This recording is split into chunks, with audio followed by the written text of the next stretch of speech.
आइए सीधे विषय पर आते हैं। इतिहास में हमें अक्सर ऐसे राजाओं की कहानियां सुनने को मिलती हैं जिन्हें सत्ता विरासत में मिली, जिनके पास जन्म से ही बड़ी बड़ी सेनाएं और आलीशान महल थे, है ना। लेकिन आज के इस ऐतिहासिक विश्लेषण में हम एक ऐसी कहानी पर नजर डालेंगे जो बिल्कुल अलग है। ये कहानी एक ऐसे आम लड़के की है जिसके पास शुरुआत में कुछ भी नहीं था, कोई सेना नहीं, कोई शाही परिवार नहीं। फिर भी उसने सारी बाधाओं को पार किया और दुनिया के सबसे शक्तिशाली और प्राचीन साम्राज्यों में से एक की नींव रखी। हम बात कर रहे हैं चंद्रगुप्त मौर्य की। एक बिल्कुल साधारण शुरुआत से निकलकर उन्होंने भारतीय इतिहास की धारा को हमेशा के लिए मोड़ दिया। ये वाकई सोचने वाली बात है कि एक तरफ घोर गरीबी और शून्य संसाधन थे और दूसरी तरफ एक ऐसा ऐतिहासिक बदलाव जिसने पूरे भारत को हिलाकर रख दिया। ये अपने आप में एक मिसाल है कि शुरुआत कितनी भी छोटी क्यों ना हो, उसका अंजाम कितना विशाल हो सकता है। बिना किसी सैन्य बल या राजनीतिक सहारे के एक अकेले लड़के का इस मुकाम तक पहुंचना ये साबित करता है कि इतिहास सिर्फ पैसों या सेना से नहीं रचा जाता, बल्कि ये दृढ़ संकल्प और सही दिशा से बनता है। अब उस समय के हालात को समझना बहुत जरूरी है। पूरे देश में एक अजीब सी भू राजनीतिक उथल-पुथल मची हुई थी।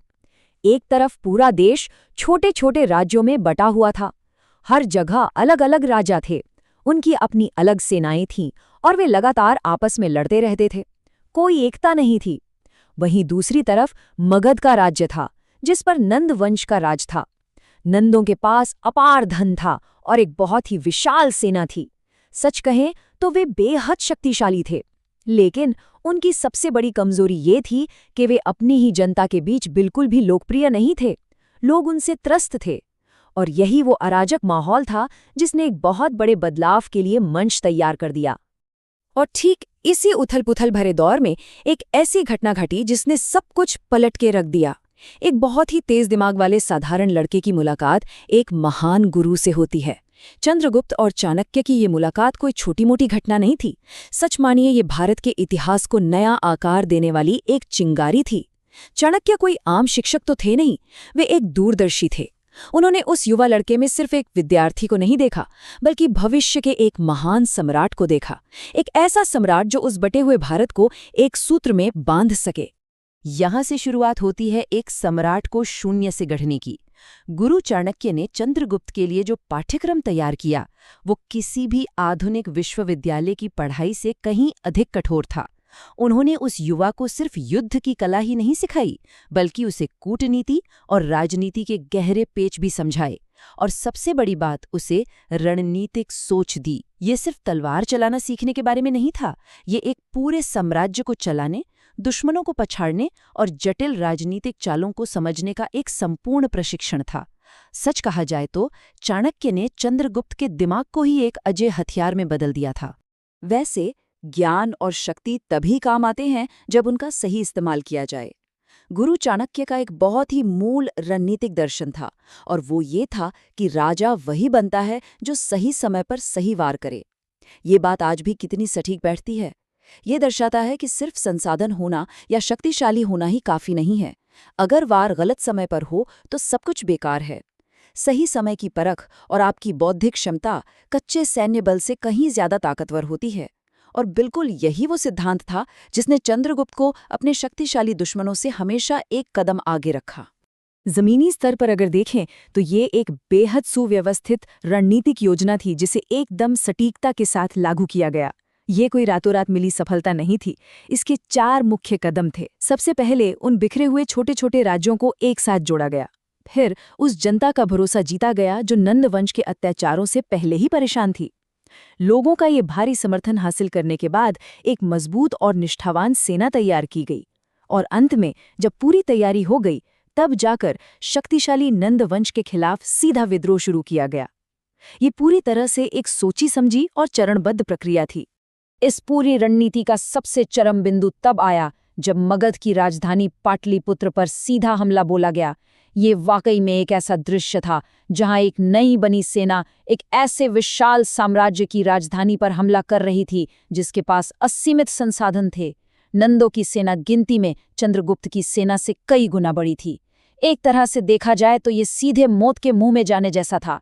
लेकिन ये उन वर्षों की कड़ी योजना और कठोर प्रशिक्षण की अंतिम परीक्षा भी थी। और उस असंभव सी लगने वाली लड़ाई का परिणाम बिल्कुल चौंकाने वाला था। संसाधनों और सैनिकों की इतनी भारी कमी होने के बावजूद जीत चंद्रगुप्त की ही हुई। यहाँ संख्या बल ने नहीं, बल्कि चाणक्य की शानदार रणनीतिक चालों ने काम किया। और उन चालों को मिला चंद्रगुप्त की असाधारण बहादुरी का साथ। तेज दिमाग और अदम्य साहस के इस अचूक तालमेल ने नंद वंश की विशाल सेना को घुटने टेकने पर मजबूर कर दिया। आखिरकार नंद राजाओं की पूरी तरह हार हुई और चंद्रगुप्त मौर्य ने मगध का सिंहासन हासिल कर लिया। खैर, क्या एक महान शासक की चुनौतियां कभी खत्म होती हैं? बिल्कुल नहीं। मगध पर यह विशाल जीत तो महज एक शुरुआत थी। ठीक उसी समय दुनिया में एक और बड़ी घटना घट रही थी। पश्चिम में सिकंदर महान की मृत्यु हो चुकी थी और उसकी मृत्यु के बाद उसके जो महत्वाकांक्षी सेनापति थे, वो भारत के पश्चिमी इलाकों पर कब्जा जमाने की फिराक में बैठे थे। अब सामने सिर्फ एक आंतरिक साम्राज्य को संभालने की चुनौती नहीं थी, बल्कि विदेशी आक्रमणकारियों से अपनी जमीन को बचाने की एक बिल्कुल नई और भयंकर चुनौती खड़ी थी। इसके बाद घटनाओं का जो क्रम शुरू हुआ वो वाकई अद्भुत था। शुरुआती चरण में मगध में नंदवंश को उखाड़ फेंकने के तुरंत बाद पूरा ध्यान पश्चिमी सीमाओं की रक्षा पर लगाया गया। सिकंदर के उन शक्तिशाली सेनापतियों के साथ भयंकर युद्ध हुए और उन्हें सफलतापूर्वक खदेड़ दिया गया। खास बात यह है कि सिर्फ बचाव ही नहीं किया गया, बल्कि कई नए प्रदेशों को भी जीत लिया गया। इन जीतों का नतीजा ये निकला कि उत्तर भारत से लेकर पश्चिमी सीमाओं तक एक बेहद विशाल और एकीकृत क्षेत्र की स्थापना हो गई। और इस विशाल विस्तार ने जिस चीज को जन्म दिया, उसे आज इतिहास मौर्य साम्राज्य के नाम से जानता है। ये सिर्फ एक बड़ा राज्य नहीं था, ये भारत का सबसे पहला महान और अत्यधिक संगठित साम्राज्य था। एक ऐसी बेहतरीन प्रशासनिक व्यवस्था जो पूरे उत्तर से लेकर पश्चिम तक फैली हुई थी। उस खंडित और बिखरे हुए भारत से, जिसकी हमने शुरुआत में बात की थी, एक ऐसे विशाल और एकजुट साम्राज्य तक का सफर अपने आप में एक अविश्वसनीय ऐतिहासिक उपलब्धि है। इस पूरे ऐतिहासिक विश्लेषण से जो सबसे बड़ी बात निकलकर सामने आती है, वो है चंद्रगुप्त मौर्य की अंतिम विरासत। ये कहानी हमें सिखाती है कि कैसे एक बेहतरीन रणनीति ने पहले से स्थापित और ताकतवर सत्ता को जड़ से उखाड़ फेंका। कैसे संसाधनों की घोर कमी के बावजूद शुद्ध बुद्धि और चतुराई ने विजय प्राप्त की। कैसे एक बेहद साधारण शुरुआत से निकले व्यक्ति ने एक पूरे खंडित राष्ट्र को एकजुट कर दिया। और सबसे अहम बात, इस इतिहास ने हमेशा के लिए साबित कर दिया कि एक सच्चा और महान नेता अपने शाही खून से नहीं, बल्कि अपने अदम्य साहस और अपनी काबिलियत से परिभाषित होता है। इस पूरे रोमांचक सफर को समझने के बाद हमारे सामने एक बहुत ही गहरा सवाल आता है। क्या महानता किसी को जन्म से या विरासत में मिलती है, या फिर यह साहस, दृढ़ निश्चय और बुद्धि से हासिल की जाती है? चंद्रगुप्त मौर्य का असाधारण जीवन इस प्रश्न का बहुत ही स्पष्ट उत्तर देता है।